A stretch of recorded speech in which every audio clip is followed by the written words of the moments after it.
Episode 7 of Season 2 of Severance entitled Shakai Bardo. Alright, now we start out with Gemma rocking a badass trench coat, walking like a badass bitch, clearly. Alright, this is clearly back in the day because we then see a hot young Mark with a beard and a better haircut.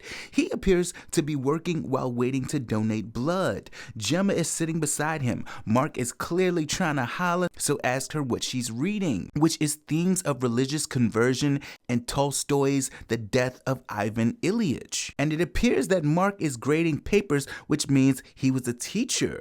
They are clearly very much into each other. We later see Gemma giving blood, which appears to be later down the road. Her nurse asked her where she went, and she didn't give an answer. Fast forward to present day, where we see Ragabi checking on Mark, whom we last saw had an episode and fainted while foaming at the mouth.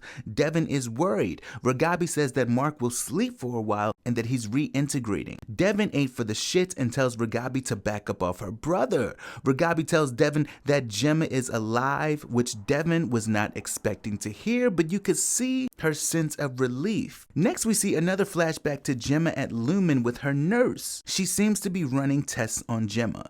Afterwards, Gemma gets dressed to, I assume, start working. As they walk down the hall, they pass several rooms, each containing a different name. They stop at Wellington's room, and nervously Gemma enters, and she encounters Dr. Maurer, whom we saw in an earlier episode with Felicia. He looks creepy as hell with his weird ass eyes. Gemma asks for a break and he's reluctant to give her one. Apparently his creepy looking ass is a dentist. She has a seat in his chair as she looks fucking terrified, and I'm like, doctor, what is your creepy ass doing to her? He tells her to open wide as he's inserting a tool into her mouth. We don't see it because she mysteriously ends up outside of the room. Her nurse tells her she was inside for 2 hours. Now she is now Miss Casey, I believe. And every time she goes into these rooms, she becomes Gemma. Alright, now Gemma and her nurse walks past a door that says Cold Harbor, which we know both Helena and Cobell have referenced in regards to Mark. Flash forward again to Devin sitting at Mark's bedside as she checks on him. As she watches him, we flash back again to handsome Mark. He's approaching Gemma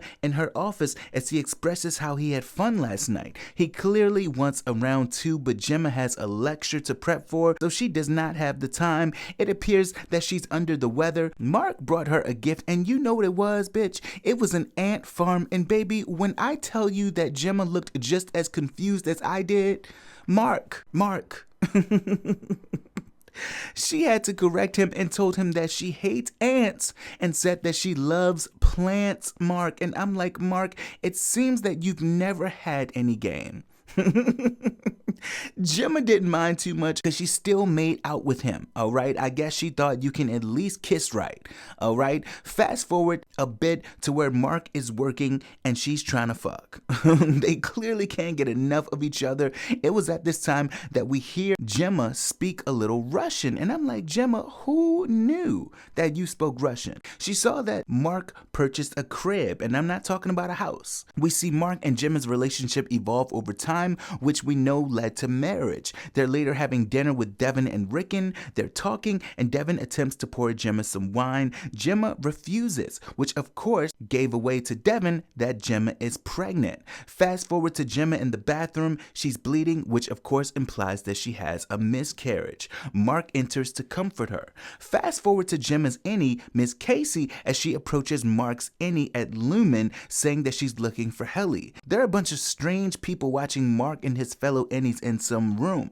Drummond is there with Dr. Maurer speaking. Apparently Dr. Maurer thinks that Miss Casey is fond of him. We then see Gemma and Mark at the doctor's office. She's apologetic for losing the baby, but Mark is very supportive. We later see Gemma and Mark at home, now trying a new method for having a child. Next we see Miss Casey with that weird ass dentist Dr. Maurer again. God, he's so weird. As she mentions how her mouth hurts. We see those weird ass people again watching as she interacts with him. She tells Dr. Maurer that she visited 6 rooms that day, including where she is now, which is the Wellington room. She assures him that she remembers nothing from each visit. She says there's only one room that she hasn't been in yet, which was Cold Harbor. He tells her that once she's been to all the rooms, the world will see her again and she will see the world. She then asks if she'll ever get to see Mark again, and I'm like, they are really just holding this woman captive. Alright, what is going on here?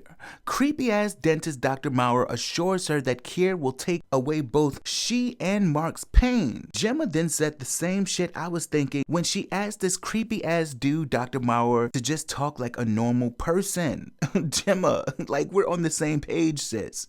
He tells her goodnight and leaves. We then see a quick flashback to Gemma, who looks disappointed as if she were still unable to get pregnant. Back to real time, where Ragabi tells Devin that Mark is stable and that he'll wake up when he's ready to. Devin mentions an any cabin, which Ragabi refers to as Gemona birthing retreat. Devin wants to go there to talk to any Mark, but Ragabi says it doesn't work that way and that what she's knowing is what will get Gemma out. Devin wants to call Cobell and says that maybe she can help, especially considering she doesn't manage the severed floor anymore. Ragabi is not for that shit and does not trust Cobell, and I'm like, Devin, girl, you know Cobell can't be trusted. Ragabi leaves because she does not want Cobell to be in on this. We then hear Mark uttering Chikai, which leads to a flashback of he and Gemma looking at cards that references Chikai Bardo, which is a transitional state of consciousness that occurs when someone begins to die. There were 2 guys on the card and Gemma says that it was the same guy defeating himself. She thinks she's been added to the clinic's mailing list and Mark thinks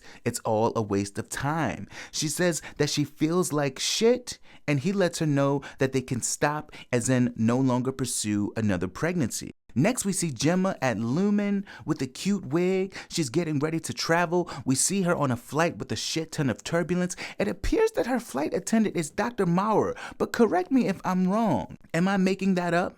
We then see Drummond's big ass watching Gemma on camera as she does this yoga pose that appears to be similar to the man on the card that she and Mark was looking at. And Drummond is speaking on Cold Harbor and how Mark has been stuck at 96% and that his nosebleed set him back. He says that when Mark is done, that they'll have to say goodbye to her.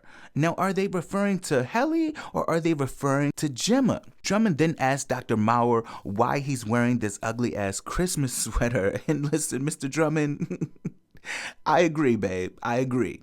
We then see Miss Casey with Dr. Maurer as he's forcing her to write a letter to a Mr. Tisdale thanking him for the degrouter that he got the 2 of them for Christmas. It appears to be Groundhog Day because Gemma says that it's Christmas all the time. Dr. Maurer's weird ass then tells Gemma that he loves her and pretty much forces her to say it back. He's so creepy and he has the hots for Gemma.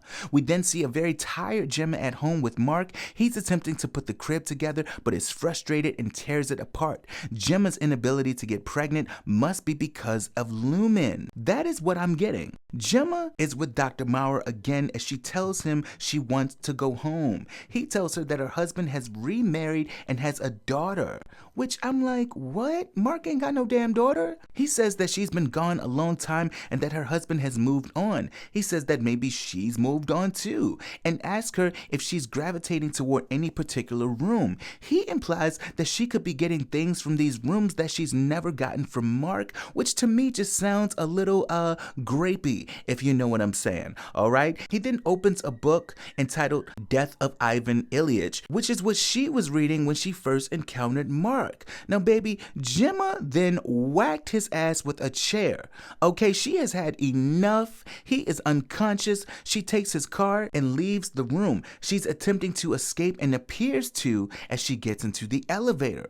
We then see Gemma with Mark. She's about to head out to meet with friends, it seems, and Mark is staying home. We see Miss Casey in the dark hallway as Gemma has escaped Dr. Maurer. As she's walking down the hallway, she approaches a door that is opened by Milkshake's fine ass. Oh my God, I've been waiting to see him. He explains to her that her Audi came there for an art exhibition by accident and entered the wrong hallway. He's clearly lying leaving, and he asks her, or he pretty much tells her, to turn around to go back to the elevator. She was so close to getting away. He doesn't allow her to ask any questions. Gemma is clearly being held captive. Mark is still at home while Gemma is out. Remember, she left. He sees a light from a car approach the house.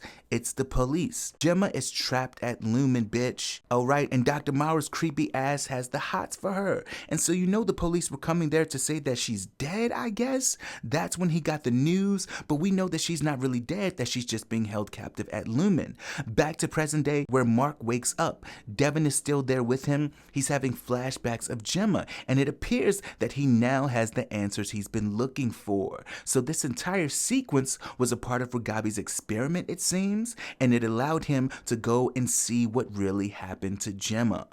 Baby, that was episode 7 of season 2 of Severance. Okay, now I was a little confused at first, but I think it's all coming together now. Alright, we see what happened to Gemma. It seems that Mark is getting the answers. What the fuck is gonna happen next?